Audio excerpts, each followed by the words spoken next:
I know we're rolling from one thing to the next here, but we do pledge lunch in an hour. So thank you all for remaining for this panel.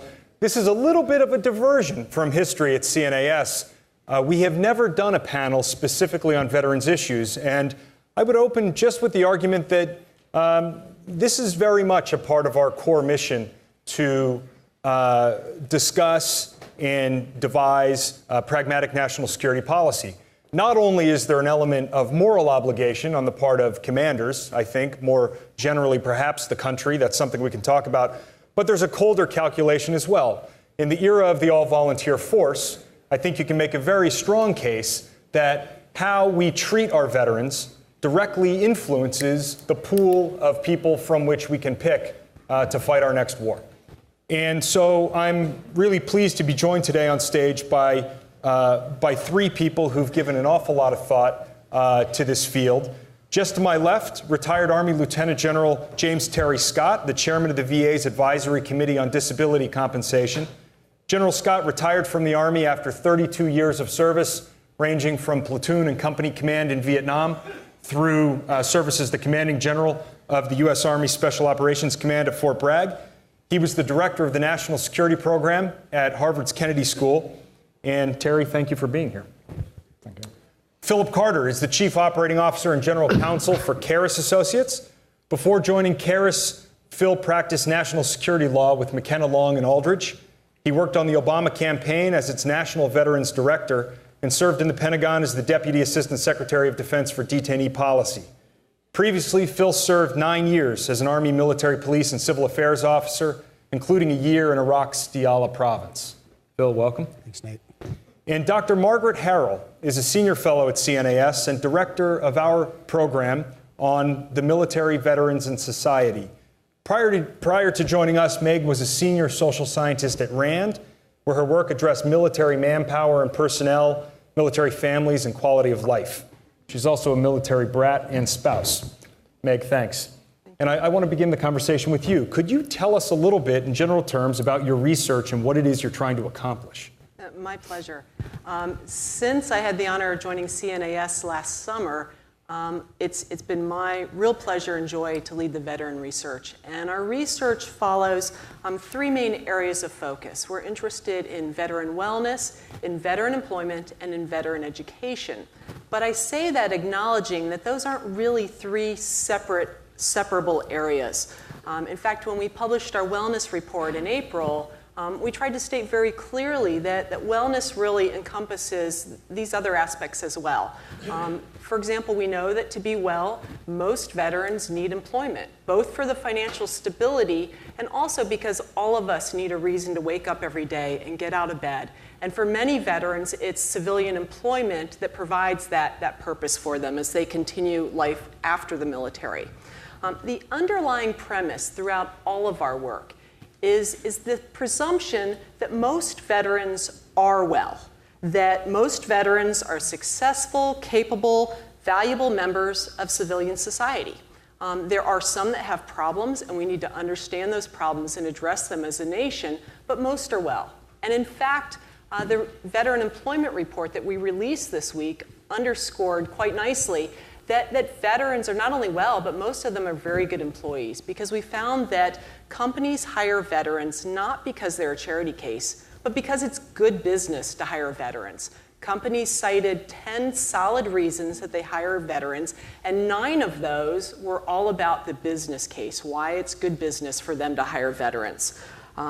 And that's a nice theme, it's a good theme, it's a sustainable theme, because as public attention and public focus on veterans and helping veterans wanes, hiring veterans because it's the right thing to do or the nice thing to do is probably not as sustainable a model going forward as hiring veterans because it's good business to do so. So that's a very encouraging finding for us to have.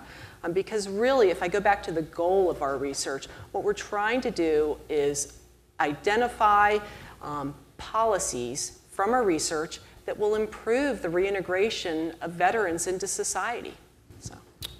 So Phil, you led veterans policy on a presidential campaign. And how does this narrative strike you? It seems as if we fall into this kind of bipolar, bimodal distribution where There are the hyperbolic warnings about veterans in clock towers picking us off, or you have a lot of flag waving. This is the greatest generation, and they're going to rebuild America and change our way of life. Surely the truth is more nuanced. Can you talk with us about the narrative? Sure, and I think it's useful to start by setting the stage and looking at what's the terrain we're looking at.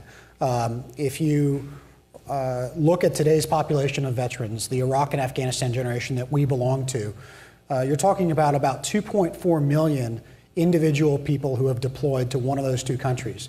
For perspective, we had 2.59 million serve in country in Vietnam. So we're already talking about a veterans population that's almost as large, and by 2014 it will be larger in absolute terms than the Vietnam cohort. You're talking about a population that's a lot more diffuse, that's also an all-volunteer force. It's come of age in different ways and been selected in different ways in the Vietnam force. And so this is something that we're going to have to wrestle with in some ways for the first time this time, but with the echoes of Vietnam and Korea and the Cold War and World War II behind us. I think the narrative is going to be one that divides up partly in the way you say, the sort of heroes versus victims, Rambo versus Nate Fick. It's going to... I don't see them as that separable, but... Right. That's going to be there. And I think that the way that narrative gets constructed about the war writ large, and how we feel about the wars, whether Iraq was the good war or the bad war, whether Afghanistan was the good war or the bad war, and then how do we feel about its veterans? Are they all powder kegs waiting to blow like Staff Sergeant Bales, who allegedly killed 17 people in Panjwai, or are they all like us, people that are just trying to move on with their lives?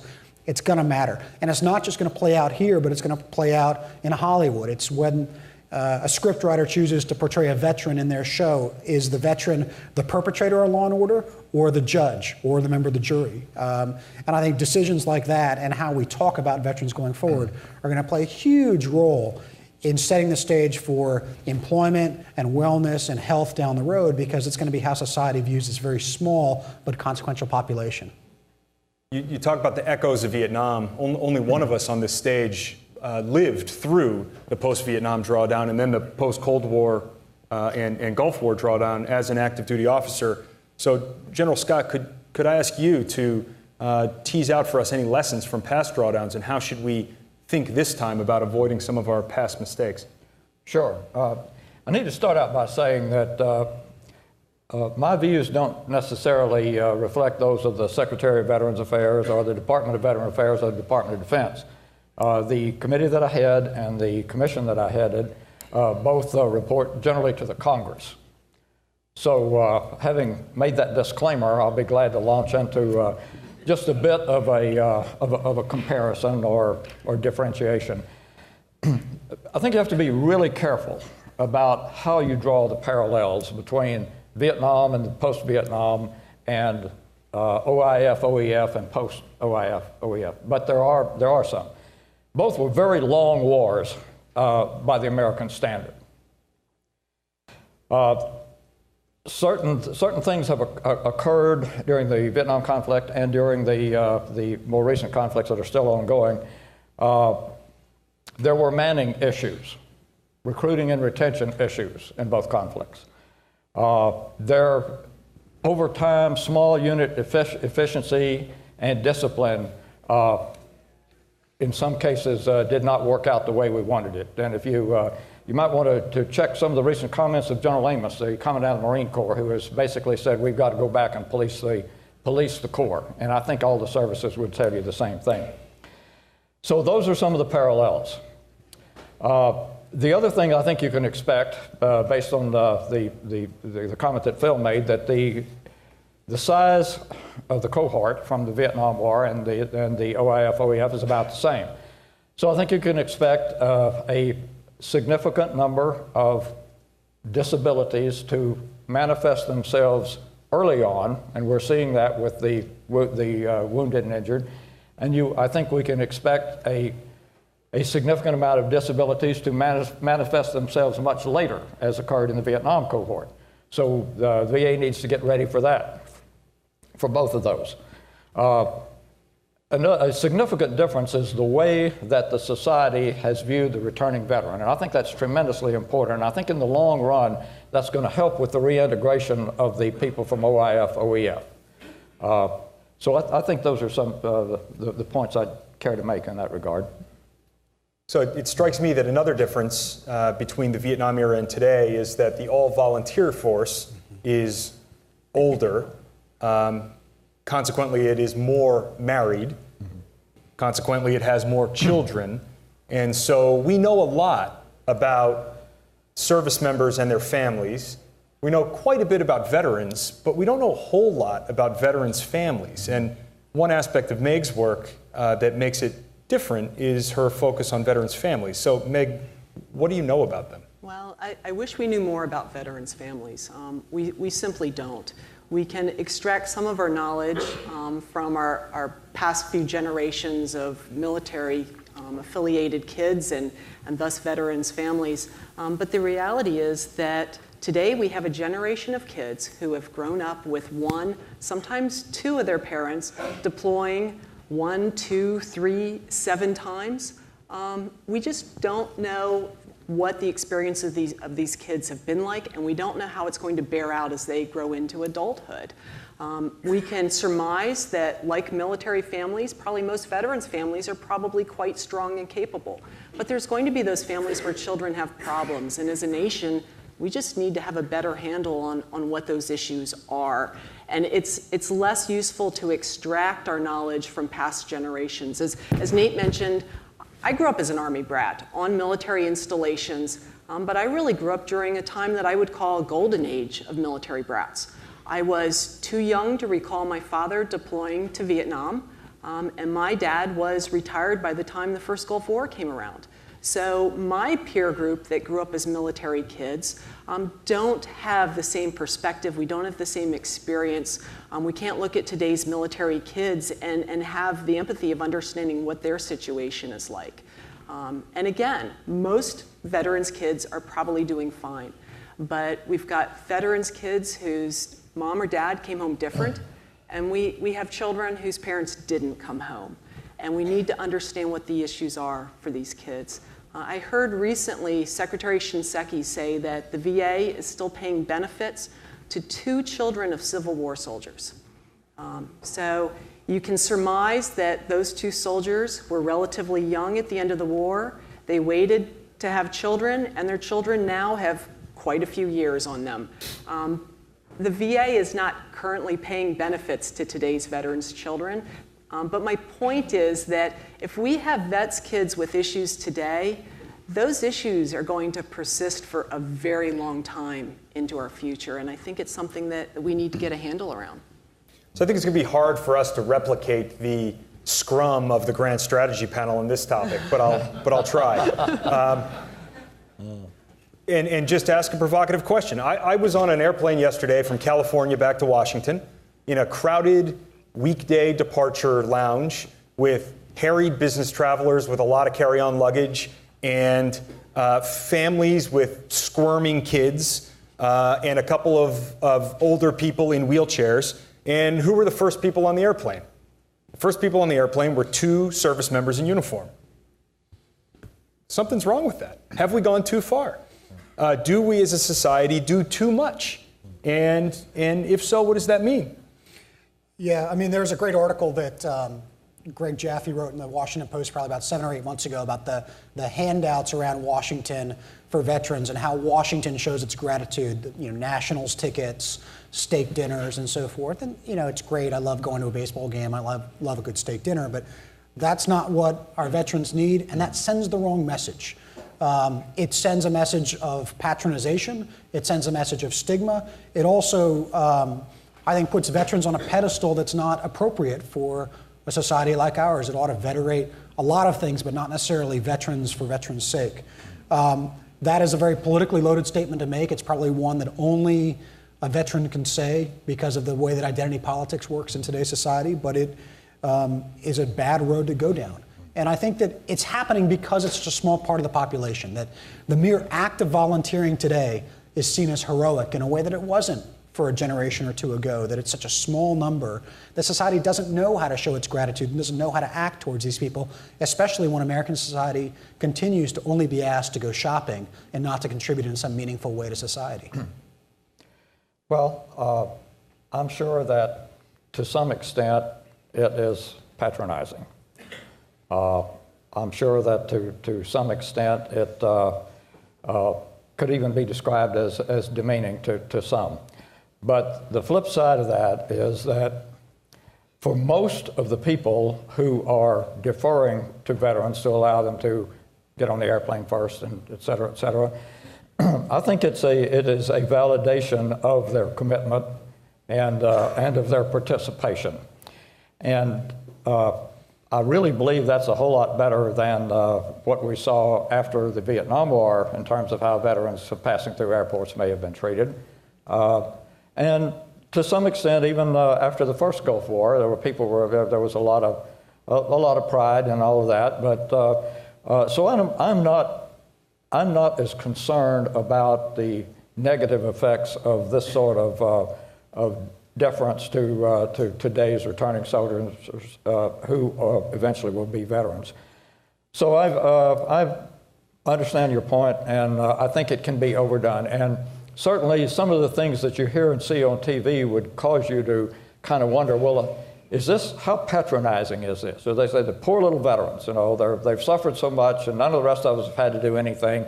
So we'll figure out some way that our company can show that we appreciate them. But I think basically it's an honest effort on the part of the public and the enterprises to support them. If I might, we talk about reintegration, and it's a lot more complex than the general public understands. What we read and hear is basically the focus on the more newsworthy cases that come along, usually the bad news cases rather than the good news. But there are a few groups of veterans, and I'm going to mention 3 of them, and then I'll be glad to address any of the others that somebody wants to later on, that probably are having a more difficult time with reintegration than others.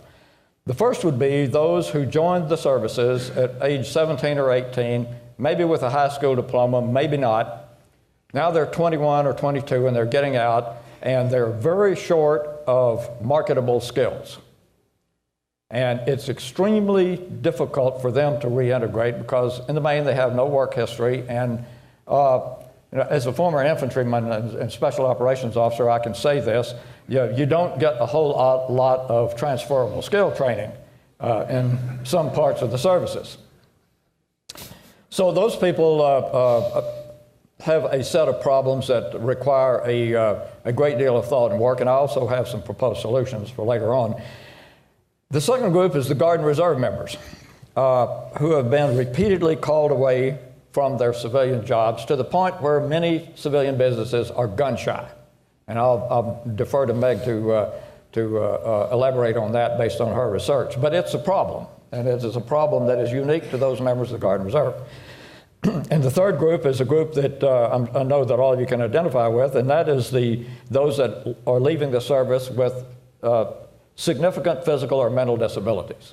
The numbers so far are pretty small, but the injuries are pretty severe. And that's a group of people that are going to require a lot of help and work by the VA and by the society in order to reintegrate them to the maximum extent possible. So Meg's most recent report is sitting on the tables out there, Employing America's Veterans, Perspectives from Business. And it's the result of interviews with 69 different companies. And a lot of it validated what many of us sort of intuitively know, that veterans make good employees because they're disciplined and they show up on time and they polish their shoes. But it also identified some skepticism on the part of employers on a couple of fronts. One of them is exactly that skills mismatch. Right. So to what extent is that intrinsic? I mean, I don't run many ambush patrols anymore, but how do you see and hear employers talking about the skills mismatch, and more importantly, perhaps, what can we do about it? Well, clearly there's this perception that if a young soldier comes back and he goes to an interview and they ask him what he did, and he says, well, I rode on top of the vehicle and shot the 50 cal at bad guys, that they don't have a place for them. The problem is, and I would challenge the notion that young service members come back without marketable skills. I think young service members leave the service without being able to articulate how their skills have merit to a potential employer. So maybe being an expert on the 50 cal isn't what they're looking for. But the fact that he worked in a team environment, he kept people safe, he was responsible for expensive equipment, either maintaining it or securing it.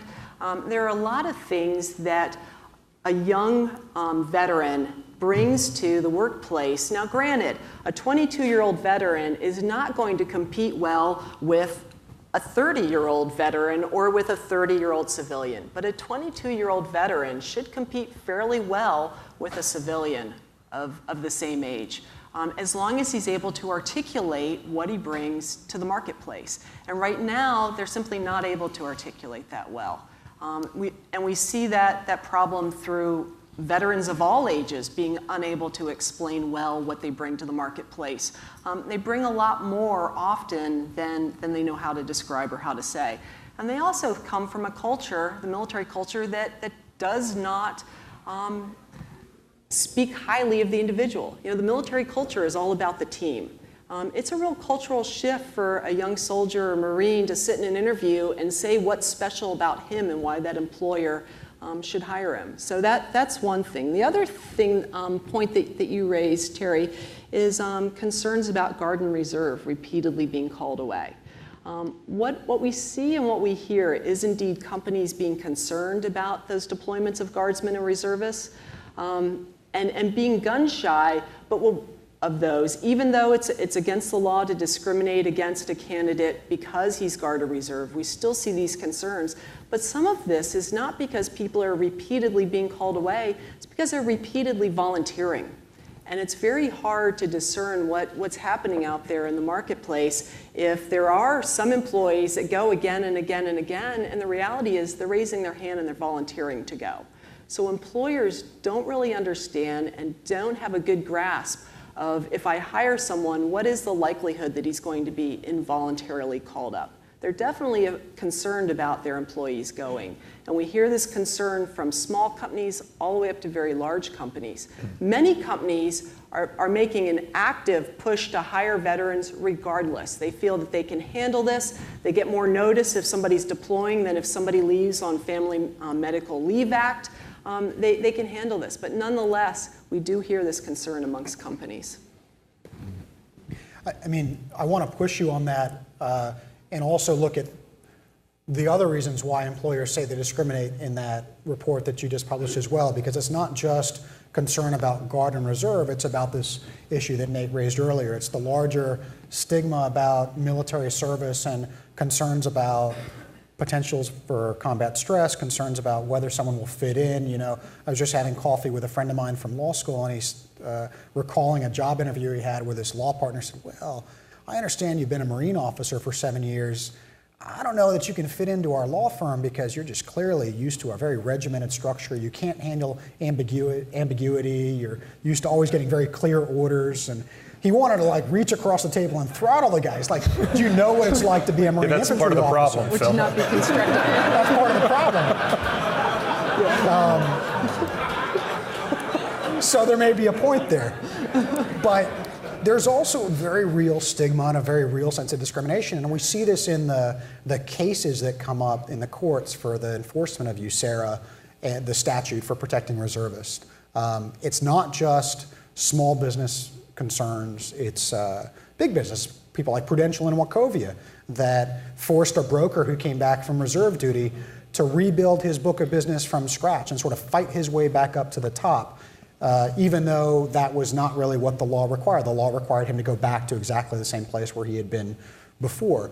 People like the Montebello Police Department that had officers step out for a year and a half to go serve in Iraq, and then when they came back, they lost all their seniority, they had to work night shifts, they lost all their benefits that they would have accrued, even though the law is very clear that there's a sort of escalator principle and they should be treated as if they've never left.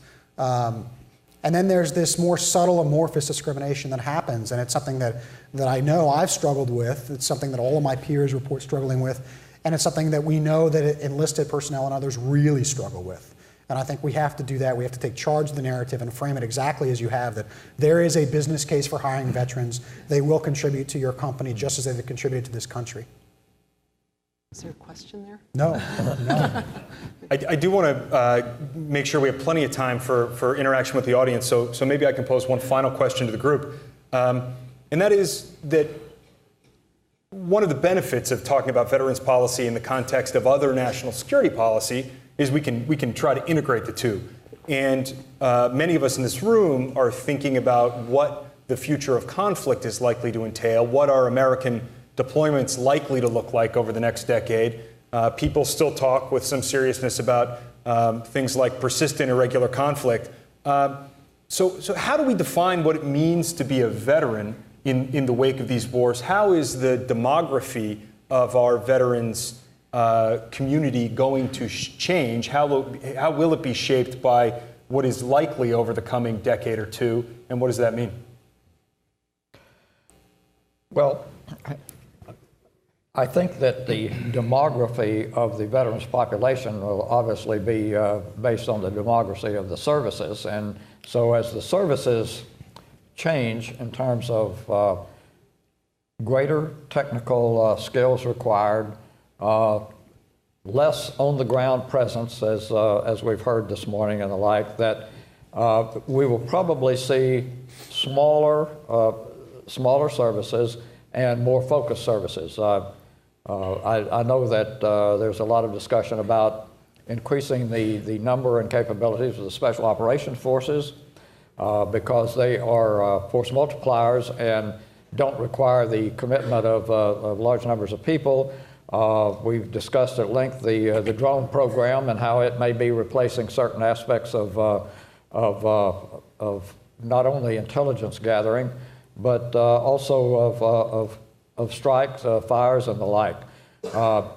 For instance, it's going to be increasingly difficult to justify putting a long-range reconnaissance patrol on the ground somewhere in an era where there are other ways of getting the same information, in fact, probably getting more information more quickly.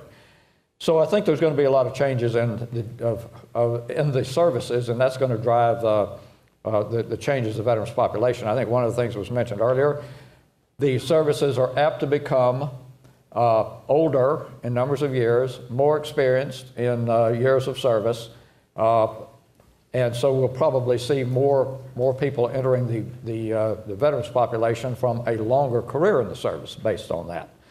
I think it's very, very difficult to conjure up what the next conflict will look like. I think we have to be very wary of that. I think there are lessons learned from each conflict as we go along that we can put into the mix for the developing of the forces, which will impact on who the veterans are. But I think it's very risky to say, well, we're not going to do this anymore, we're going to do that, or here's our plan and whatever, because who could have imagined some years ago that we would be fighting two wars, one in Iraq and one in Afghanistan? Who could have imagined that we would be looking at ways of influencing action in North Africa today that didn't involve troop involvement, but involves a lot of logistical support. So that's kind of the way I see it, Nate. I mean, I think the challenge is that we now go to war with the whole of government, but when we look at veterans, we only look at the military component of that. So in Iraq, at one point, we had a 1-to-1 ratio of contractor personnel to military personnel. If you were to count diplomats, intelligence officers, development specialists, et cetera, we had fewer military personnel than the rest of the force combined. We don't define those people as veterans. They are not entitled to VA care. They are not entitled to long-term benefits. And I think that as a result, we have a shadow population of intelligence officers, contractors, and so forth who, over the next 30, 60, how many years, are going to serve alongside our military forces but not get the same care from our government that they need for going into harm's way. And we need to address that. We need to probably enlarge the definition of veteran to include all of the folks that we send into harm's way and not just our soldiers. Can our country afford that? I think so. Can our system accommodate them? Well, if you look at the veterans population right now, we are right now watching the population decline from 22 million to probably 13 to 15 million in another 20 years as the cohort of World War II and the Cold War and Vietnam fade away. We will probably spend no more in the future on this larger population than we do today, even accounting for higher levels of demand in the current population. But I think it's probably a question that deserves a lot of study. I mean, what's the core obligation that we owe to all volunteer force? What do we owe in terms of long-term care? Are there better systems than this VA system that we should look at, whether it's something like what we have in the contractor space with the Defense Base Act, or is it something more like a long-term HMO? I think we need to look at those models because we may not be able to afford the current system for this larger population. Well, historically, the disabled veterans population as a percentage of the total veterans population has been about 10%. It's very difficult to see, or at least for me to see right now, what that percentage is going to look like in 5 or more years. I read from time to time that 50% of the service members leaving the service now are applying for some sort of disability benefits. Sounds a bit high. Not sure whether that's accurate or not. Historically, over time, 10% of the veteran population has been determined to be disabled by the Veterans Administration, and I'm thinking that's going to go up. So just the decrease in the total number of veterans is probably not going to offer a commensurate decrease in the total number of disabled veterans for a whole bunch of reasons. One of them is, and we all talk about this, is that lives are being saved on the battlefield that would have been lost even as recently as the first Gulf War. While the numbers of the seriously disabled are small, they're going to require a lot of care. We also are going to see, I think, a significant increase in the number of veterans applying for mental disabilities, either through TBI, a traumatic brain injury, which seems to be pretty prevalent based on the explosions, et cetera, and in post-traumatic stress disorder. So I think it's really difficult for the Secretary to see what his population of the disabled veterans is going to look like in 10 years. I think it will be more than the historical 10%, probably on the order of 20 to 25%, but that's a guess on my part. So when we start talking about what are the capabilities of the VA has, one of the limiting capabilities is the medical care. And another is the system that admits people, you could say, into a disability status. So it's very difficult to see how it's going to turn out, but the VA, I don't believe, in its current configuration, would be able to support non-military veterans. In other words, the contractors, the civilians, and the like. It is, I think, an accurate statement to say that a significant number of those contract employees and civilians serving in the theaters also were at one time in the military. And for those that were, they may very likely be able to get into the VA system somehow based on honorable service before they became contractors or civilians. And I'm not real sure what the numbers of those are, but they would be in the number of veterans that are in the population. I think another important factor as we look at the demographics of veterans, as we look at the portion of veterans that are going to need care, that have disabilities, is that we've deployed very differently for these wars. We've sent people again and again and again. And if you look back at Vietnam veterans, there were very many Vietnam veterans that only went once. I looked at the data. My dad's retired Army officer was West Point class of '64, so they had 10 years of Vietnam essentially ahead of them. More of his classmates made general officer than went to Vietnam 3 times. 3 deployments today is pretty common for our troops. I think that's a big difference. And if you keep going again and again and again, you know, it's hard to tell how many injuries compound. It's hard to tell how much the odds are against you if you're just going time and time again. So we have a lot on the table. We want to hear from you, whether you're in the room or watching or listening remotely. Yes, sir. And we have, I think, 4 mics around the room. I'm Major Matthew Kelly with the United States Army, and my question has to deal with what you kind of hit on at the end there, ma'am. With the suicide rate amongst active duty service members and also amongst our veterans, what do you believe is the solution to that, in either response or mitigation? And I'd like to hear from anybody on that. Thank you. Wow, I wish I had an easy solution to that. You may be aware that one of the first things that we did in our program at CNAS is address the military suicide challenge. You know, the services are working really hard on this. It's a tough problem to understand because it was only very recently that we started to see any data that said deployments were tied to likelihood of dying by suicide. So it's a whole host of issues that are leading to these tragic outcomes for individual service members, and I don't have an answer. I wish I did. Anyone else? Yes. Hi, I'm Raven Bukowski. I'm a U.S. Army Major, and I'm also a mid-level leader in a nonprofit called Team Red, White, and Blue. Our mission is to support wounded veterans by connecting them with civilian volunteers from their community to provide social support during their transition.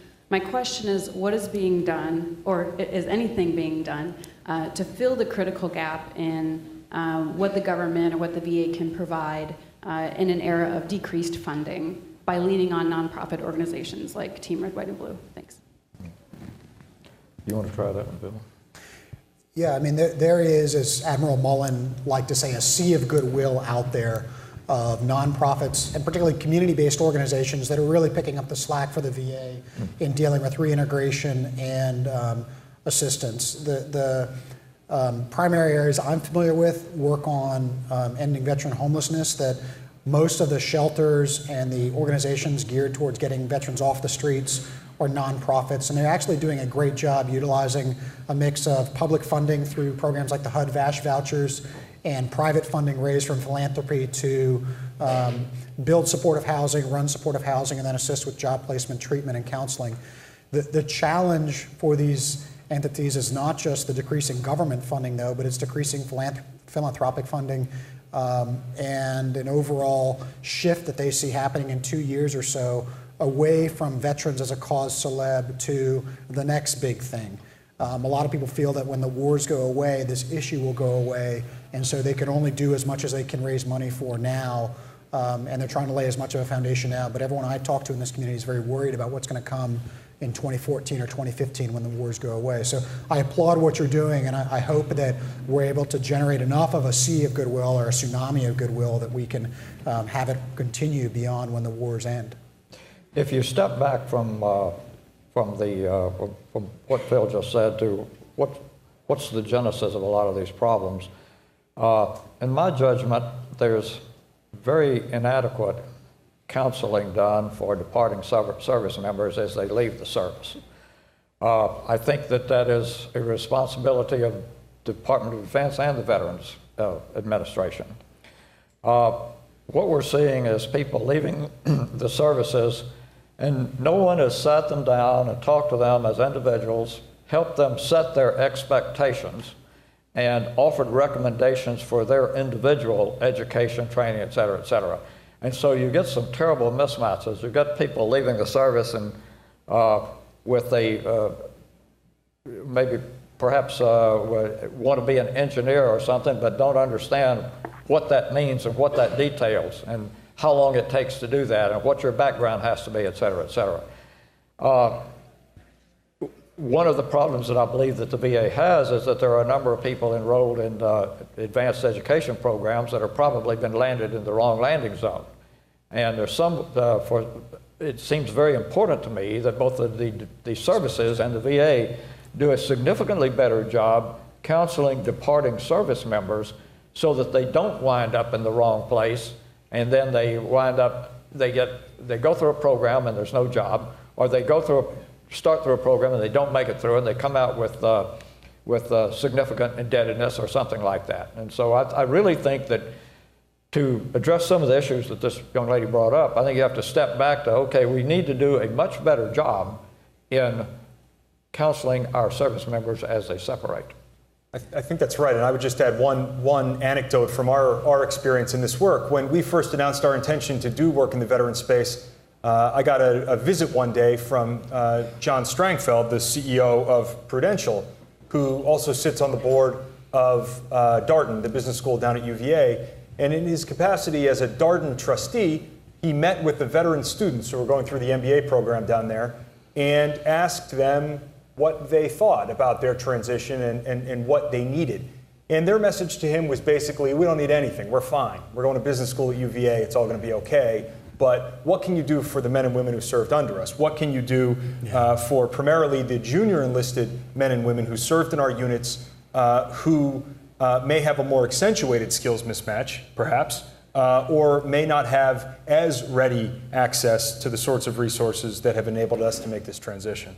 So I've called on 2 Army majors in a row. We're going to go for diversity here. Sir, I'm willing to bet you're not an active duty Army major. Very good, very good. Yeah, my name's John Gardenier. I'm a retired Naval commander, intelligence officer. And was helped in my transition because back in my day when I got out of the service, there were no civilian jobs in intelligence to speak of.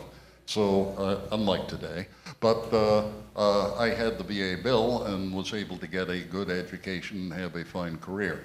What worries me is a little bit of ambiguity about the word volunteer. When we say an all-volunteer force, that certainly includes people with military heritage and very patriotic people and people who really believe in the cause at hand or whatever. It also involves people who can't get work for various reasons, because of ethnicity, because of language problems, because of poor schooling, and people who have substandard, sometimes severely substandard opportunities in the civilian workplace initially see the service as an attractive place because it will take people with essentially no skills and give them some.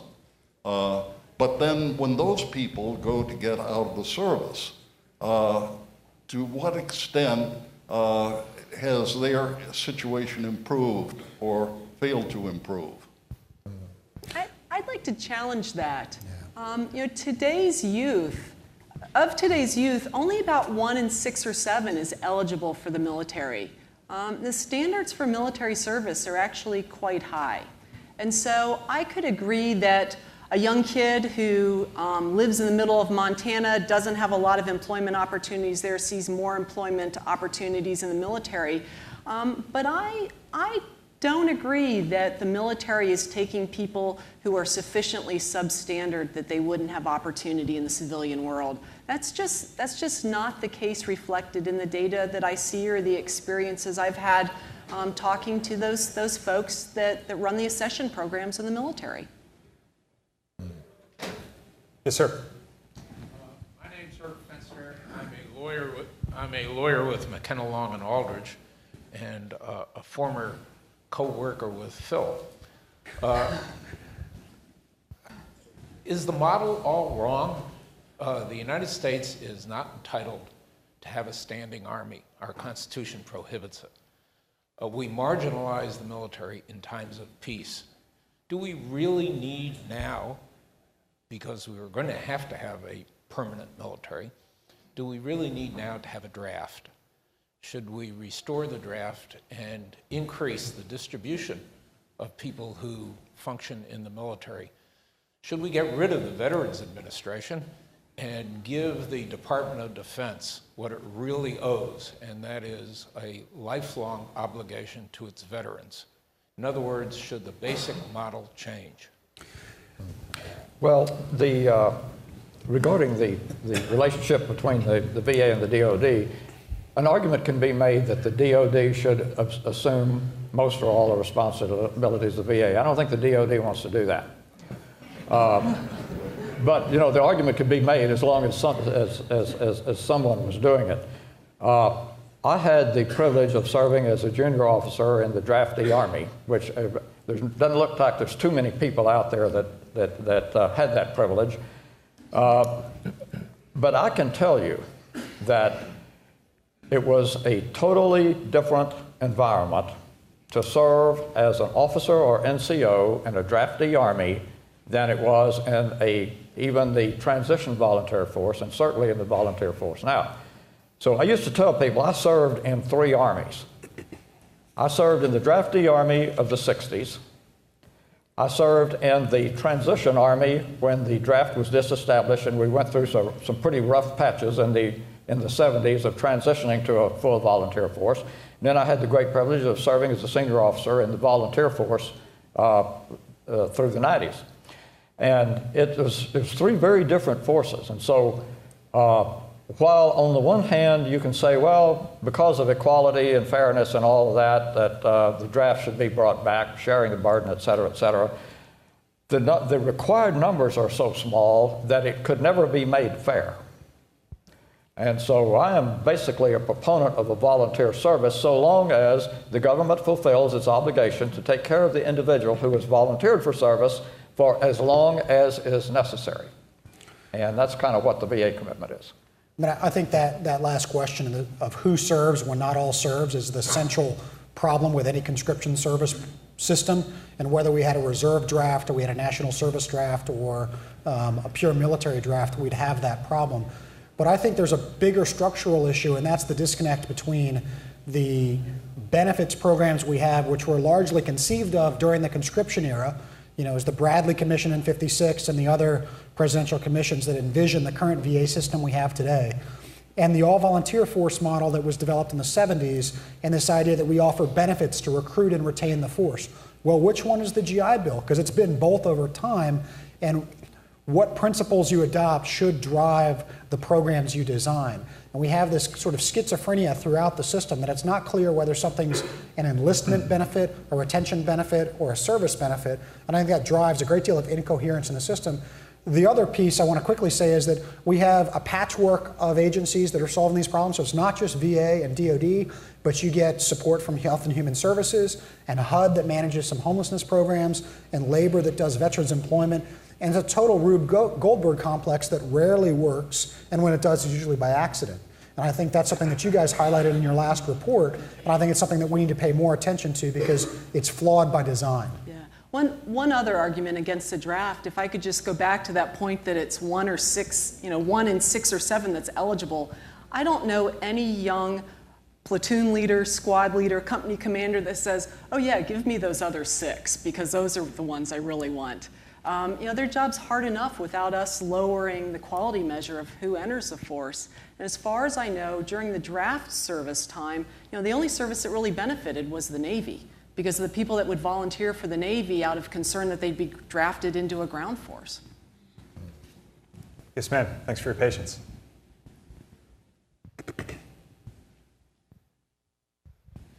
Rachel Oswald, I'm a journalist. Can the panel at Broad please talk about abuses of the GI Bill by the for-profit colleges? What do you know about that?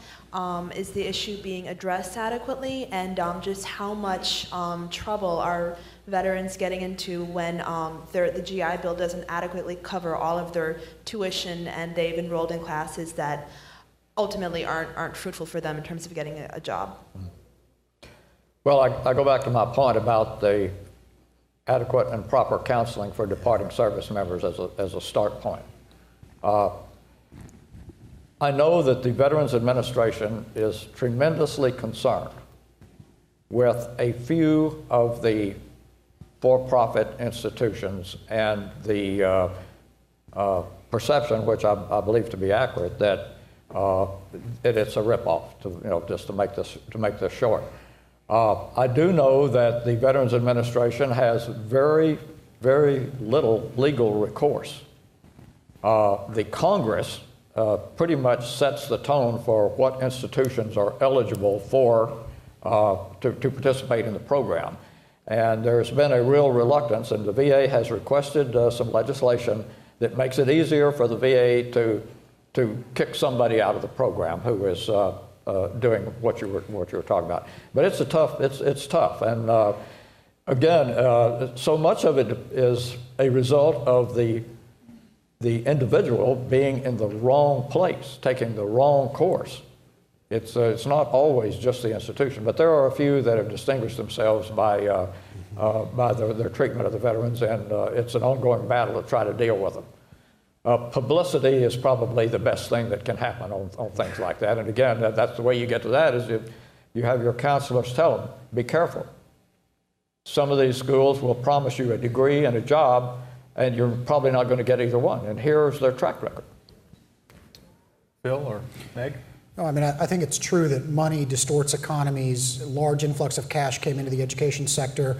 You have for-profit actors chasing that cash, in much the same as we've seen in Afghanistan and elsewhere, where we put a lot of government money into a program. It distorts the economy of that program. Case management is the solution. I think the VA template with its vocational rehab program is probably one that we should look at closely, where there's there's at least one more step, which was that the VA has to approve the program, but there's oftentimes a lot more case management put in place to make sure that the veteran progresses through that program and chooses something that's appropriate. And something like that should probably exist on the GI Bill side, but because it's an entitlement, the government, as you say, really has very little control over how that entitlement gets spent. It's the right question. When we look at veterans under the age of 30, we see they're less likely than their non-veteran peers to have college degrees. We know that education is going to be a key aspect of their reintegration. It's why our program is turning now to research on GI Bill and the outcomes and the metrics from the money that we've invested. But we don't have all the answers yet. So Jason Forrester back there with a hand in the air.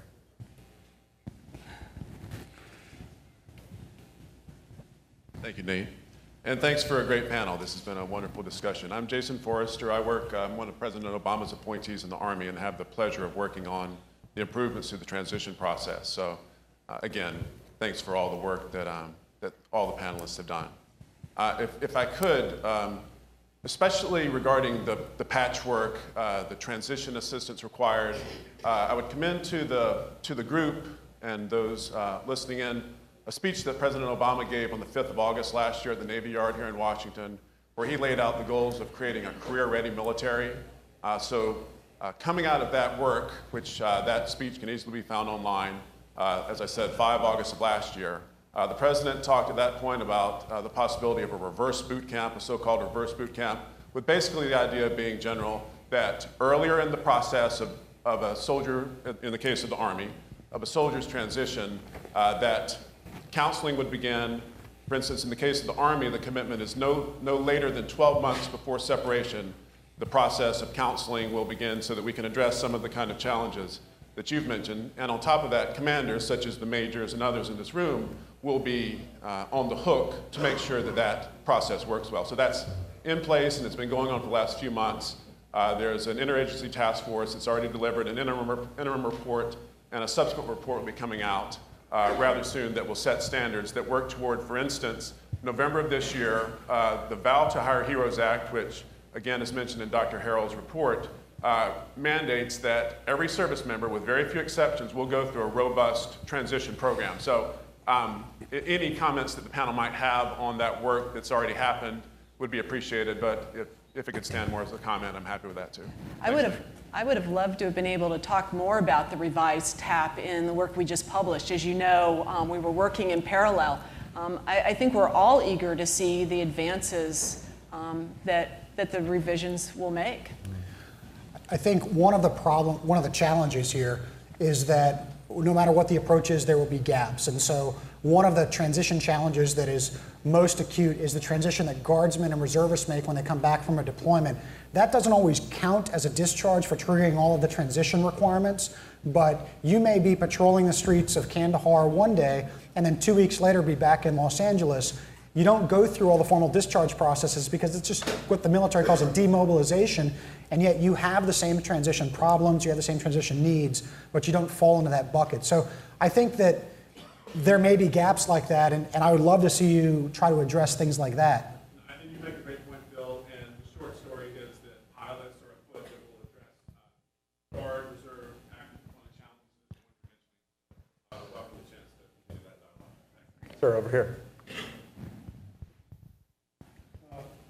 Thank You you. can shout it. Okay, I'm Leon Weintraub, formerly of the U.S. Diplomatic Service, now at the University of Wisconsin. I'd like to go back. Thank you. I'd like to go back to a question that was raised about the draft. And considering the experience, what we've had with our veterans from the Second World War and Korea and Vietnam, and what we have now, I fear, I don't want to ask your opinions if this is accurate, that we have a mindset at one point of veterans are us. In other words, this was part of the society at large. And have we moved in some way to people feeling now veterans are them? That they're not quite the same, it's not the same mix of society, it's more of an elite group, of a separate group, and somehow we're not all in this all together as we used to be. Am I overreacting to that fear? I think the data upholds that most Americans don't understand veterans. Veterans are them is what we see in Pew data and other places. Yeah, I agree, but I think that World War II is the anomaly, and I'm not sure that absent some other cataclysmic crisis that triggers a national mobilization, we're likely to see that again anytime soon. And so we think we have to look for ways to replicate the connective tissue and the bonds that we have with those who serve us without the fact that 10% of our society is actually serving in uniform. And that's going to be a very hard thing for us to do. Sir, standing in the back in the aisle. Thank you so much. Mark Viola, author on veterans issues. I have to thank Dr. Harrell for using a very important word. She used the word culture. I wish that the major was in the room who just came back from Afghanistan, because I think he would be a terrific source of perspective. What they're doing with the Afghans is basically what we have to do with our veterans. And I'd like a comment from the panel that there's a cultural difference between Americans and veterans. They represent a small population of America, and they also have a totally different perspective on how life works. When they come back, they're effectively a different culture. So how do we re-enculturate them back into the United States? Well, I differ with you on that. An argument could be made, let's say, that a career service person might develop perhaps some sort of a different cultural bent. But the people that we're really talking about, the large numbers of people who enter the military for one enlistment or maybe two and then rejoin. I don't think that they lose their cultural underpinnings by going into the service. That's not been my experience nor what I've observed. But I'll defer to the other panel members here. Well, I'm a cultural anthropologist by training, so I try to use the word culture as much as I can. But I don't think that people operate in a single culture. I know that my teen operates in a teen culture, but he and I also share a culture, and I think military people have a set of shared values, beliefs, attributes, and symbols that is military, but I don't think it pulls them apart or separates them or makes them less astute or less capable in the broader societal culture of our country. I think we have time for one more question. Yes.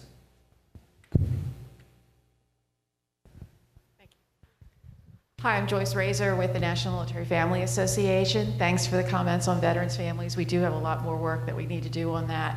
But I'd like to talk about a lot of the nuances that you brought out.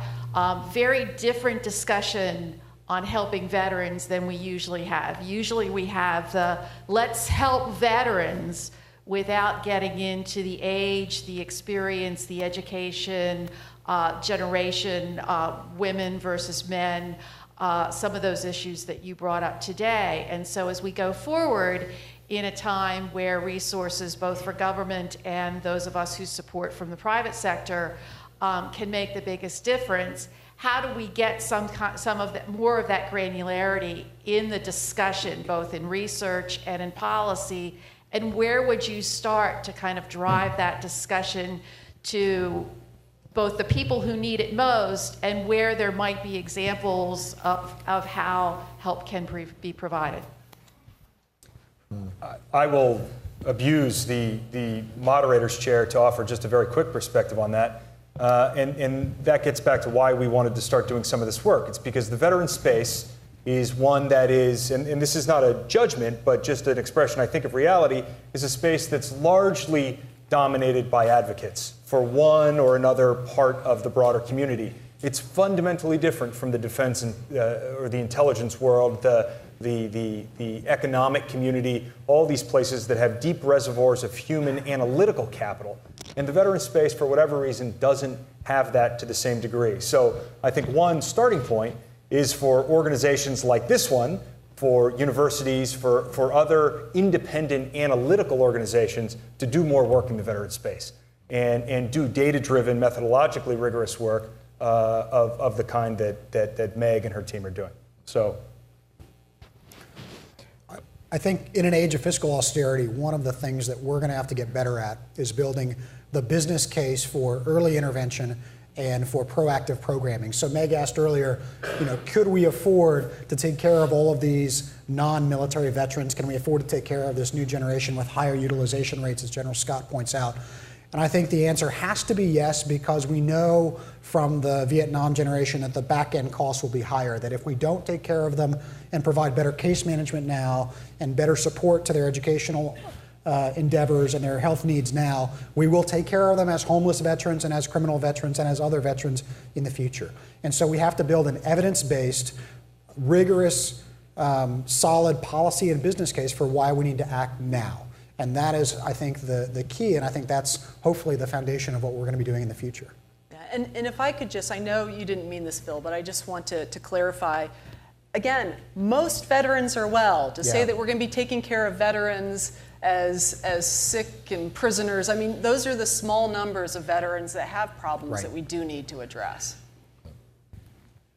Listen, thank you all for this conversation. I want to encourage all of you on your way out the door to pick up a copy of Meg and Nancy's latest report on employing America's veterans. Lunch is served out in the foyer, and we will reconvene here in 1 hour. Thank you. Okay. Hey, thank you. Very well.